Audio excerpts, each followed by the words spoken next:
સુરતને કર્મભૂમિ બનાવનારાઓ હાલ દિવાળી તથા છઠ પૂજાને લઈ વતન જઈ રહ્યા હોય ત્યારે રેલવે સ્ટેશન પર ભારે ભીડને લઈ રેલવે પોલીસ સાથે સુરત પોલીસે બંદોબસ્ત ગોઠવી દીધો છે।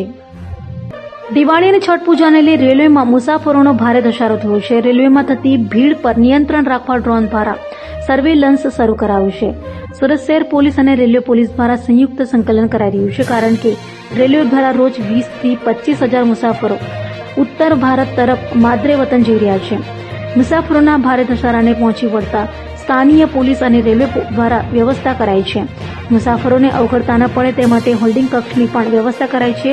ઉત્તર ભારત તરફ જતી ટ્રેનોમાં પર પ્રાંતના મુસાફરોની સંખ્યામાં વધારો અને ધસારાને ધ્યાનમાં રાખી જીઆરપી, આરપીએફ અને સુરત સિટી પોલીસ દ્વારા બંદોબસ્ત ગોઠવાયો છે। રેલવે સ્ટેશન પર પણ સંપૂર્ણ વ્યવસ્થા છે। ટ્રેનમાં તમામ મુસાફરોને કતારબદ્ધ રીતે બેસાડી વતન રવાના કરવામાં આવી રહ્યા છે। આજે ભીડ નિયંત્રિત કરવા માટે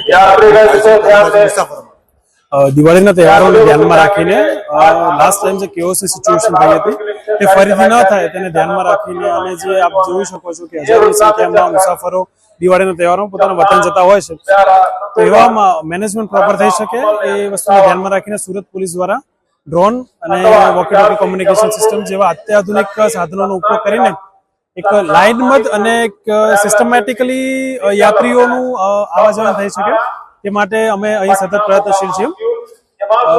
સૌપ્રથમ તો યાત્રીઓને લાઇનબદ્ધ અહીં બેસાડવામાં આવે છે અને ત્યારબાદ ટ્રેન આવે તે પ્રમાણે એ લોકોને અંદર એન્ટ્રી આપવામાં આવે છે, જેથી કોઈ કેઓસી સિચ્યુએશન ન થાય।